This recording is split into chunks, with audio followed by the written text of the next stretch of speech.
Hello மக்களே, welcome back to our channel. Bigg Boss season 9 இன்னைக்கான live update தான் பார்க்க போறோம். திவ்யா கணேஷ் அவர்களுக்கும் விஜய் பார்வதிக்கும் செட்டே ஆக மாட்டேங்குது மக்களே.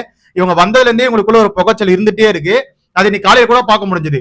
அதாவது திவாகரி, விஜய் பார்வதி, வியன்னா இவங்க 3 பேரை வந்து பெட்ல உட்காந்து பேசிட்டு இருக்கும்போது பிக் பாஸ் கிட்ட இருந்து ஒரு அனௌன்ஸ்மெண்ட் வருது. வார்னிங்னே வச்சுக்கலாம். அதாவது மைக்க ஒழுங்கா மாட்டுங்க அப்படின்னு சொல்லிட்டு முதல்ல வியன்னாக்கு சொல்றாங்க. திவ்யா கணேஷ் எதுவுமே கேட்கல. விஜய் பார்வதி சொல்லும் போது அவங்க கேட்கல. திவாகருக்கு சொல்லும் போதும் கேட்கல. மறுபடியும் திவாகருக்கு 2வது வாட்டி வந்து வார்னிங் வரும்போது தான் திவ்யா கணேஷ் வந்து அங்க வந்து குரல் கொடுக்குறாங்க. அதாவது ஒழுங்கா மைக் போடுங்க, இதை கூட ஒழுங்கா பண்ண மாட்டீங்கன்னு சொல்லிட்டு நம்ம திவாகர் அவர்கள் தான் வந்து அவங்க கேட்டாங்க. உடனே விஜய் பார்வதி எங்க இருந்து வந்தாங்கன்னே தெரியல. நீங்க யார் அதை சொல்றதுக்கு, எங்களுக்கு தெரியும் மைக்கை எப்படி மாட்டணும்னு சொல்லிட்டு நீங்க அதை சொல்லாதீங்கன்னு சொல்லிட்டு விஜய் பார்வதி திவ்யா கிட்ட சண்டைக்கு போறாங்க. அப்ப திவ்யா என்ன சொல்றாங்கன்னா, நான் தாங்க இந்த வீட்டோட தலை, பிக் பாஸ் கிட்ட இருந்து 3 வாட்டி வார்னிங் வந்து அப்ப வரைக்கும் நான் கேட்கல, 4வது வாட்டி வார்னிங் வரும்போது நான் கேட்கிறேன், என்னோட வேலையை தான் நான் செய்யறேன்ற மாதிரி திவ்யா கணேஷ் அவங்களோட தரப்பை எடுத்து வச்சாங்க. விஜய் பார்வதி உடனே அதெல்லாம் நீங்க கேட்க கூடாது, எங்களுக்கு தெரியும், நீங்க கம்னருங்க, என்ன உட்காருனா நம்ம பேசலாம் அப்படின்ற மாதிரி அவங்க வந்து அங்க அந்த ரூல் பிரேக் பண்ணாங்களே. அதாவது மைக்க ஒழுங்கா மாட்டலன்னு சொல்றது ஒரு ரூல் பிரேக் தான். 2-3 வாட்டி வரும்போது கேட்கதான் செய்வாங்க. ஓகேவா? அதை வந்து ஒழுங்கா பண்ணுங்கன்னு சொன்னதுக்கு இவங்க வந்து நீ உட்கார நம்ம பேசலாம் அப்படின்னு பிக் பாஸ்க்கே நீங்க மரியாதை கொடுக்காத மாதிரி தானே இருக்கு. அப்ப பார்க்கும்போது இந்த மாதிரி வந்து நிறைய விஷயம் போயிருந்தது காலையில இருந்தே. நெக்ஸ்ட் இந்த டாஸ்க் நடக்குதுல, ஹோட்டல் டாஸ்க், அது திவ்யா கணேஷ் அவர்கள் தான் வந்து டாஸ்க படிக்கிறாங்க. அப்படி படிக்கும் போது நிறைய விஷயம் டவுட் வரதான் செய்யும். அதை வந்து கிளாரிஃபை பண்ண வேண்டியது அந்த டாஸ்க் புக் படிக்கிறாங்களா அவங்களோட கடமை. ஓகேவா? அதை வந்து அவங்க பண்ணிதான் ஆகணும். ஆனா நம்ம விஜய் பார்வதியும் வேணுமுன்னே நிறைய கேள்வி எல்லாம் கேட்டே இருந்தாங்க. அதாவது விஜய் பார்வதி தான் வந்து இந்த வாட்டி அசிஸ்டன்ட் மேனேஜர், நம்ம திவ்யா கணேஷ் தான் வந்து மேனேஜர்.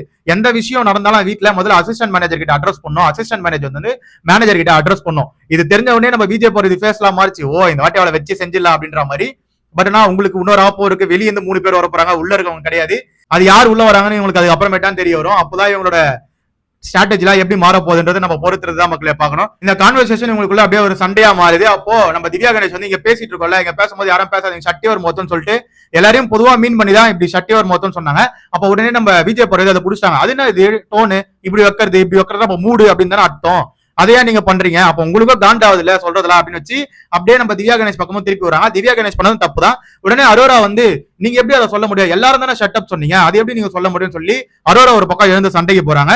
அப்போ திவ்யா கணேஷ் வந்து நான் உங்களை சொல்லல, நான் வந்து இங்க விஜய் பார்வதி சொன்னதுதான் நான் வந்து ஷட்டிவர் மௌத்துன்னு சொன்னேனே தவிர உங்களை நான் சொல்லல அப்படின்னு சொல்லிட்டு அங்க வந்து ஒரு கிளாரிபிகேஷன் கொடுத்து அவங்கள உட்கார வச்சுட்டாங்க. ஆனா ஒரு பொது சபையில இருக்கும் போது நீங்க எல்லாரையும் மீன் பண்றது தப்பு தான் அப்படின்ற மாதிரி அங்க ஒரு டாக் போயிட்டு இருந்தது. ஓகேவா?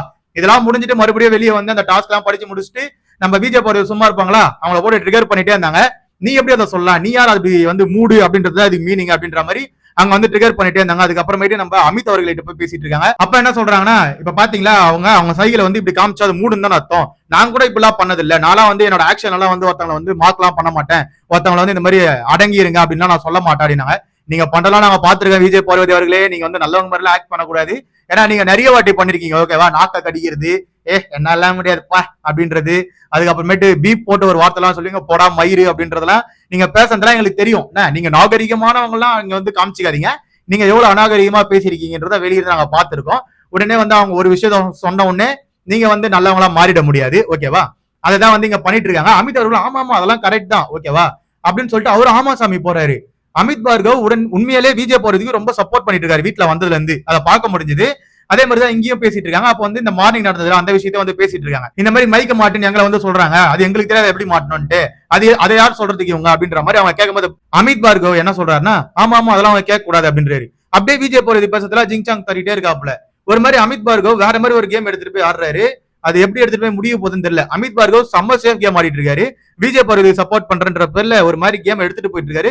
பட் பரவாயில்ல, வெளியே இருந்து பாத்துட்டு வந்திருப்பீங்களே, உங்களுக்கு இண்டிவிஜுவலா தானே கேம் விளையாட சொன்னாங்க, நீங்க எதுக்கு போய் ஜிங்சாங் தட்டுறீங்கன்ற என்னோட கேள்வி. ஓகேவா? இந்த சண்டையில விஜய் பார்வதி விசஸ் திவ்யா கணேஷ் உங்க 2 பேர்ல யார் மேல நியாயம் இருக்குன்னு சொல்லிட்டு கீழே கமெண்ட் செக்ஷன்ல கமெண்ட் பண்ணுங்க. அதை பார்த்து நான் தெரிஞ்சுறேன். அதே நம்ம சேனலை சப்ஸ்கிரைப் பண்ணி கூட இருக்க பெல் ஐகானை தட்டி விடுங்க. அப்பதான் நம்ம போற வீடியோலாம் உடனே வந்து சேரும். Love you, bye, take care.